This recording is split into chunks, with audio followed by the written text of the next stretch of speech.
Hello and welcome to this discussion on Slugger O'Toole about the campaign to extend the franchise for the Irish Presidency. And to go through this important topic, we have Ben Kelly from the VICA campaign, and we have the Irish Times European correspondent and the host of the Irish Passport podcast, Naomi O'Leary. Naomi, just go to you first. Obviously, a lot of people will talk about this, about being a potentially radical proposal to take on to allow people from outside the state to vote for Irish presidential elections. Can you just talk a wee bit about that? Would Ireland be adopting a radical approach on this if they change this part of the constitution? No, very far from it. So actually Ireland is quite radical in the other direction at present, in the extent to which it actually restricts voting rights and makes voting, the ability to vote, extremely restricted to location. So 130 countries around the world, I think, allow their overseas citizens to vote. And Ireland is quite unusual in even within, the Republic, postal voting is incredibly restricted. So you can only do it if you have, for example, a disability or a job that requires you to be away from your residential address. And everyone else has to literally be in the local polling booth, which is close to their registered address, in order to exercise their democratic rights. And this has quite a disadvantage for particularly young people who are very mobile. Young people often move between one location to another where they might be studying. They are more likely to move house more often than older people. So it has a huge disenfranchising effect. Not to mention the incredibly large proportion of young people that emigrate every year. And those people, because of the way that Irish voting laws are disenfranchised de facto by more or less the moment they step off the plane. So that makes Ireland really an international outlier. And it's very much not in the interests of particularly younger generations for that to remain the case. Okay. And Ben, just obviously you have been involved in setting up a campaign actually to get this change. I'm just wondering, can you just tell us a little bit about the campaign that you helped launch? It was about a year ago now it was launched.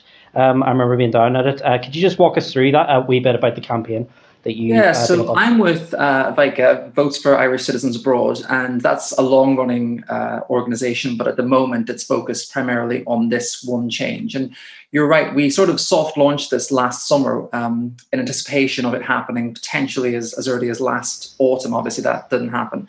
And really what we were doing then was kind of, getting our name out there, getting the issue out there, getting some op-eds out there, getting on the airwaves. And then obviously we brought it to Dublin as, citizens from abroad. We're based in the UK, but, we kind of came to Dublin, had some meetings with people in the Oireachtas, and then we had an event where sort of citizens, also came along, anyone who was interested in getting involved. And that was kind of about us kind of putting our message out there about why we thought this had to happen and why it was a good thing.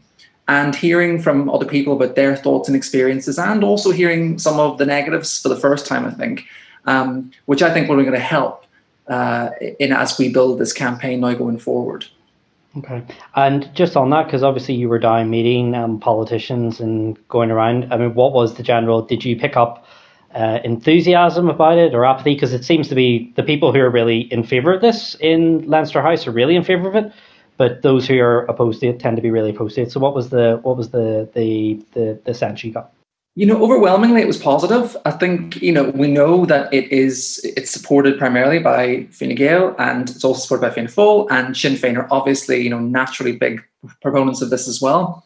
Within those three parties, there were obvious cheerleaders who we identified. We've sort of worked quite a bit with Simon Coveney, who's been sort of leading this for Fine Gael. We worked with Mark Daly in Fianna Fáil, who's now the speaker in the Seanad, and obviously people like Michelle O'Neill and Niall and so on in Sinn Féin as well. So I think there's sort of a broad spectrum of people there, and also some independents. I must note people like Francis Black, and obviously we had the help of Senator Billy Lawless. So there's quite a broad spectrum of people there who do support this. It didn't surprise me, although I was very still pleased to see it in the programme for government, which means it's still on the agenda. I think that's important. I think that shows not just that all those parties support it, but that the enthusiasm we have shown as citizens and as campaigners has kept this issue on the agenda. It's kept it as one of the things that clearly was on the table when they all sat down to form our new government. Okay, and Naomi, just on you, obviously you, even though I know you mostly cover the European realm, but you've covered this on your podcast. You've also written about this as well for Slugger O'Toole and other forums. What have you found the reaction to be? Because anytime I've had anything put up on it, you get some extreme reactions back from those who are really opposed to it, and then those who really kind of are in favour of it or are all in. So what's your experience of the reaction to it been? Yeah, I think that I don't know this for certain, but this has been on the agenda, as Ben says, for quite a long time without actually being brought to referendum. It was actually recommended by the Constitutional Convention, which was a group of citizens that were brought together to recommend constitutional reforms. And I think the part of the reason why it's taken a long time for it to actually come about is because I'm not sure the governments have anticipated how divisive it can be as a proposal. And I think that's really due to a lot of misunderstandings about it. So there's, for example, some people think that it means granting a right to vote for president to like hundreds of millions of Americans, which isn't true. There's a confusion between the size of the broader diaspora and who this would actually affect. So it would affect a group of roughly 3.6 million Irish citizens. So Irish citizens, you have to have Irish citizenship. The vast majority of these people live in the north. They live in Northern Ireland. And that 3.6 million number, that includes children. So it doesn't mean that's the number that the electorate would increase by. So it's not to be confused with the much larger, broader diaspora, people who have Irish descent. It just relates to citizens. You also have to be aware that there's a difference between how many theoretical voters there could be and the amount of people who would likely use this vote. Also, there's an idea that this amorphous blob of the diaspora would all vote in one way and could, swing the election all one way, which doesn't really represent the reality of the diaspora, which is just like the existing electorate. It's divided, people have different views among it. It's very diverse. And so, a broad range of opinions would be represented within it. So I think that there really does need to be a lot more information and explanation about what this proposal involves, and also why it makes sense. I mean, the Irish nation has always had a somewhat geographically fuzzy definition because of the dispute over the north, but also because of the importance of Irish citizens abroad throughout since the foundation of the state, and indeed their pivotal role that they played in the foundation of the state, which to a large extent was because of support from Irish people in the likes of the United States. So, the concept of the Irish nation has always been an international one, and that's really, that's an asset. And it's really very strange that that's not reflected in our voting system. And it leads to bizarre, strange situations like, a resident in Northern Ireland could run for president, but couldn't vote in the election, which is like a very odd irony. And has been president. Yeah. Yeah, I mean, there was the article someone wrote for Slugger in 2011 showing that Martin McGuinness, if he wanted to go back to his house in Derry, would have needed the permission of the government to leave the state. If they wanted to go back home. How then, I mean, Ben, obviously you've mentioned there Mary McAleese served as president for 14 years. Even when she ran, going back to Naomi's point, it was a bit controversial. I remember a senior commentator in the South referring to her as a tribal time bomb when she was running in 97. Do you think that people like Mary McAleese being in the office for 14 years and seemingly having a successful presidency, do you think that that's helped sell this idea? Oh, absolutely. I mean, it just expands the notion of what the presidency can be and who it can encompass. And I think, the past three presidents in particular, Mary Robinson, Mary McAleese and President Higgins, have all sort of remolded the job and kind of shown it what it can be. And Naomi's right in speaking of us as being a very global nation. And that's very much part of what Higgins does as well. And so I think it definitely opens people's eyes, and it definitely makes you think, well, why not? Why couldn't people in the North vote if indeed they can actually run and have ran to be president? And coming from the North, obviously, this is particularly emotive to me. I would love to be able to vote for the president, who is my head of state. And I also think that, the president can be a president for everyone, not just in the nation, but across the island of Ireland, everyone. And I think all traditions as well. I think that's something that's quite exciting. Maybe we tend to think that perhaps unionists will just kind of pretend this isn't happening or say, oh, it's got nothing to do with us. And in actual fact, I would relish the opportunity to have people from the unionist background maybe taking an interest in this and maybe seeing what's in it for them and can they get involved and just taking an interest in how they're represented as well, because they very much fall under the Irish nation in my view. Mm-hmm. And just on Naomi, you were talking about some of the negative commentary around it. So when this was talked about a few months ago, more seriously, if you take a look at some of the commentary, we saw articles penned that talked about potentially having a Sammy Wilson as President of Ireland, the DUP MP as the President of Ireland. Obviously, the thing that is constantly referred to is if you do this, you're going to get someone like Gerry Adams as the President of Ireland. Someone like him would be issue. What do you think about some of those arguments that are put forward? Well, like I say, a lot of those arguments are based on the idea that the electorate that would be added is some sort of, like the Borg, think in one mind, all vote in one way, will sort of will swing elections one way or another, when in fact the diaspora is a diverse group. And like you say, this would potentially add, some unionist people to the electorate, also Republicans in the north as well as people abroad. I would be one of the people who will be included in it. I think I'm, as involved in the Irish nation as anybody else, but at the moment I don't have a vote over my head of state. And I also think, it's really important for people in the Republic not to feel like, I don't think it's fair for people to kind of sit in judgment over the perceived qualification of other Irish citizens to vote for their head of state. There's a sort of feeling like, well, if you don't live here, you're not qualified to decide for the head of state. That's a misunderstanding about what an Irish nation is. The Irish nation is global. We have citizenship laws that grant broadly citizenship to people who are born on the island of Ireland and their descendants.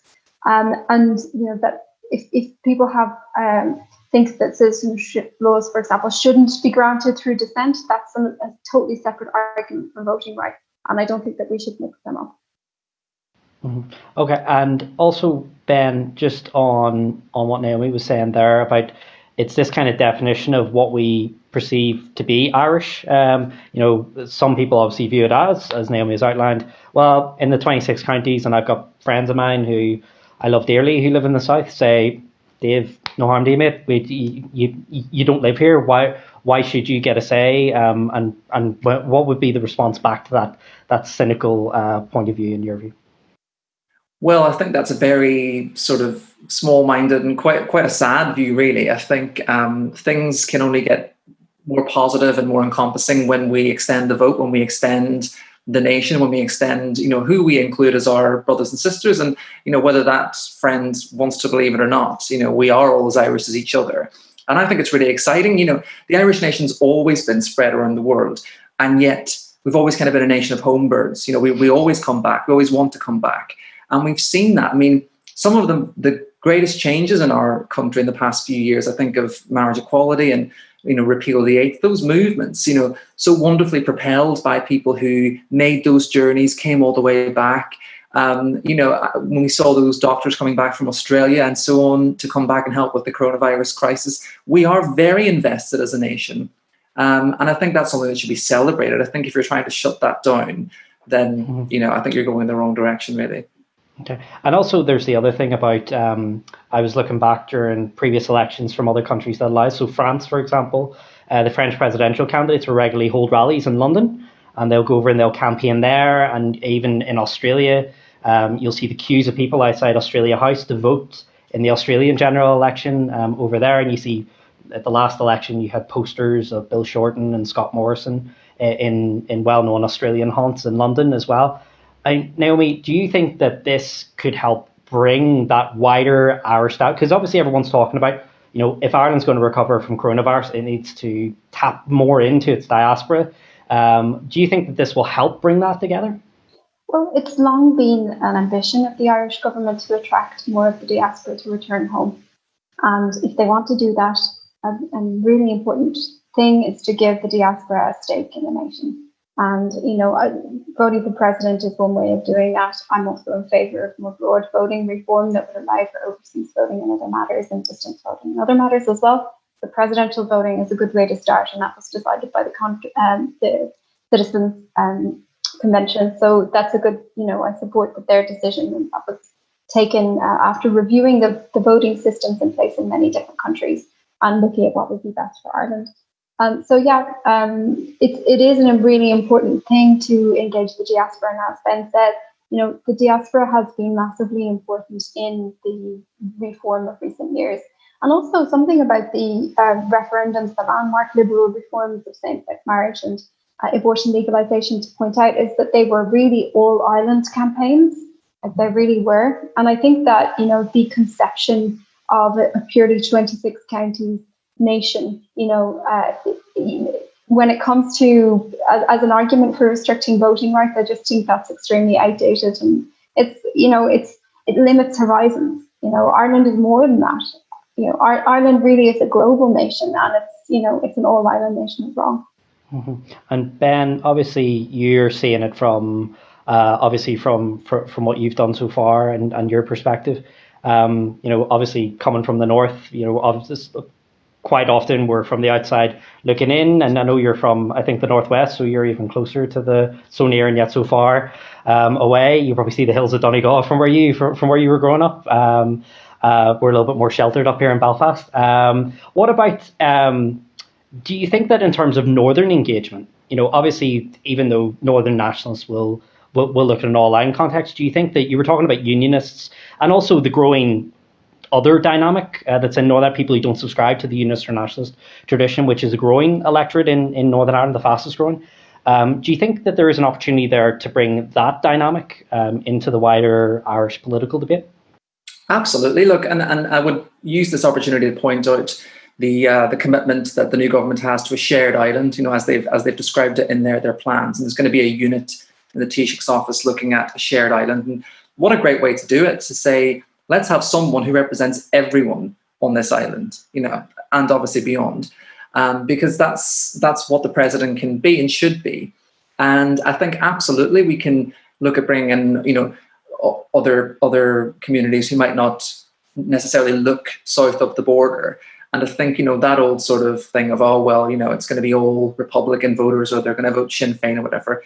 I think that's really misguided, because I think that actually, if people are given the chance to engage in a wider debate, they will look at more candidates, they will look at other options. And I think that those critics in the 26 counties who might sort of fear those things, they should be willing to get involved, get stuck in, run your candidates, go up there and pitch your idea for what this shared island is. And I think the presidency is a great way to do that. I don't think anyone's got anything to fear from it, whether they be people in the 26 counties who like the status quo or whether they're unionists who are thinking, hey, what's going on here? No, this is a really good position, a really good person that can actually bring all those things together in a new way. Mm-hmm. And it is also worth pointing out that, more than about 47 to 49% of the electorate in the north don't vote for either the DUP or Sinn Féin. I think there seems to be this narrative among some people who are critical of the proposal that, they all just vote for the DUP and Sinn Féin north of the border. And it is worth pointing out that whole swaths of the electorate up here don't. Naomi, you've mentioned a really common critique that is always put forward about this proposal, and it's that old American adage that is way overdone in any debate about electoral reform: no taxation without representation. You have dissected that beautifully in your article, but for people who haven't read your article, walk us through the problems with that argument. Yeah, this one really drives me up the wall. So this phrase comes from 18th century American colonists. And their argument was no taxation without representation. So they said, you can't tax us unless we have political representation. Now, some people have flipped that around and said no representation without taxation. And they use that as an argument against against overseas voting. But literally, it has no basis. It's not any kind of saying. It's got no logical foundation. It's just a famous phrase that's been reversed. And it doesn't make sense. If you think about it, if people can only vote if they pay tax, that would exclude pensioners, that would exclude students, the unemployed, carers, anyone who's sick. It doesn't make any sense at all. And it's a very unpleasant logic if you think about it, tying your rights as a citizen to your monetary contributions to the state. It's quite nobody makes that argument. It's just not a thing. But it's it's this common error that's made that it's some sort of precept of democracy, but it's just literally a famous phrase said backwards. I would also add that the presidency is not in charge of any budgets. He's not in charge of any of our taxes. And actually, that's one of the beauties of the office of the presidency. It's almost a soft power thing. It's a soft power role. It's in that sense, and that's something that shouldn't really come at a cost. Yeah, exactly. And there's often a misunderstanding about the president's role, where people think, no, we can't have, you can't have a figure setting policy if they're elected by people who are overseas. The president doesn't set policy. It's an appropriate role to represent the diaspora and the whole island, because the function of the president is to represent the Irish nation more broadly, to be a cultural figurehead and to be a unifying figure. And they're not a policy set. They're actually, they're supposed to be a somewhat politically neutral. They don't set policy. So it's not that suddenly, the day-to-day policy of the Republic would be set by this scary, group of overseas voters that people imagine. And also the president's also required, much like the British monarch, to follow the advice of the government in office of the day. So Michael D. Higgins follows the advice of Micheál Martin, his Taoiseach, not the other way round. Another misnomer that comes up is the presidential voting rights campaign isn't seeking to change the way the president is nominated. At the minute, you need 20 TDs or the support of 4 county councils. That won't be changed under this proposal, isn't that right? That's correct. Yeah, there is very little being changed here. One thing I would add is that it will require a different way of voting. Obviously, it's going to require people to vote from far and wide around the world, and that's something for the government to look at. When we've discussed it with them, we were told that it would be electronic and postal, that you could register online in much the way that you might register for your passport on the Department of Foreign Affairs website, and that you'd be sent your ballot and then you'd post that back. Or you could do that also at an embassy if you happen to be near one. That was the plan very much on the agenda when we last spoke to ministers just at the end of last summer. And, that sounds like a good thing to me. Yeah, and obviously, would you... I know you put some figures, Naomi, in your article about the amount of people who take up foreign voting in other countries. I mean, do you think that there will be a big take up? And obviously, I suppose it's a bit of an unfair question, so it's hard to know. But do you think that people will, in the initial stages, be enthused to take part?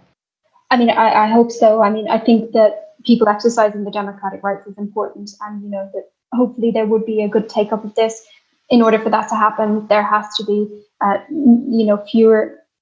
should be unnecessary barriers to voting. And also it should be made practically feasible. Postal voting is something that the state does already. So, it should be easy enough to just extend that to a new group of people that already exists as a system. Now, we could get into other ideas for reforming voting. A country I've lived in, the Netherlands, you don't need to register to vote at all. The state knows that you're there, that you're a resident, and you just get sent your ballot. So that removes an unnecessary barrier.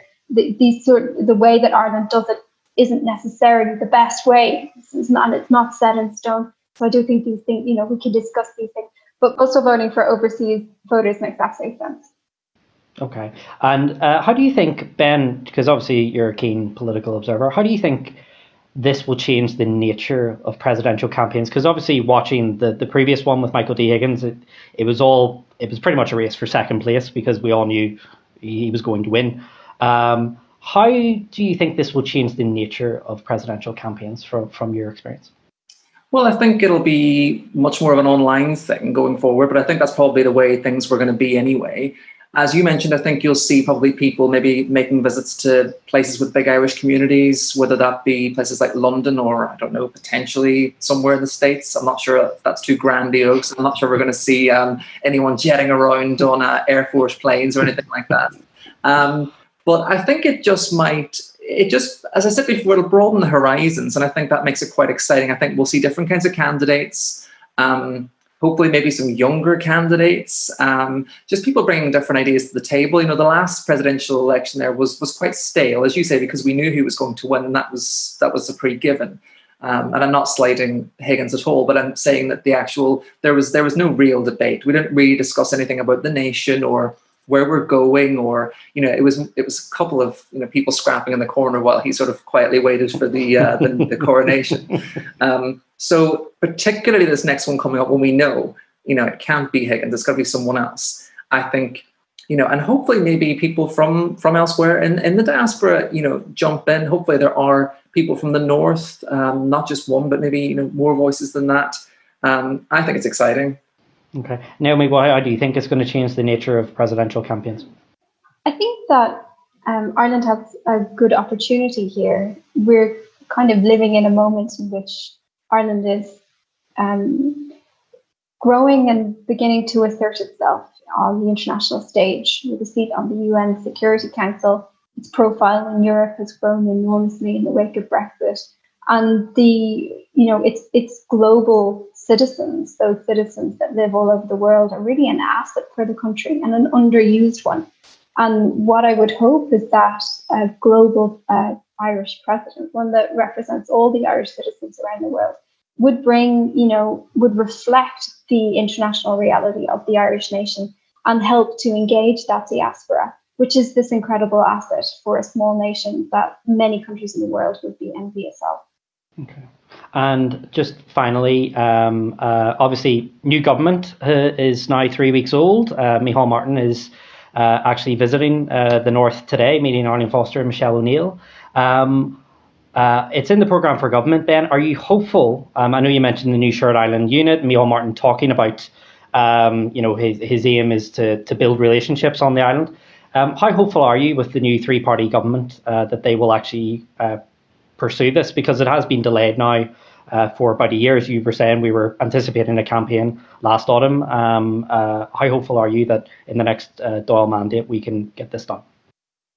I think I'm very hopeful it will be done in the next mandate of this government, but I just hope it doesn't get delayed again, because we were almost there. The legislation was published and so forth.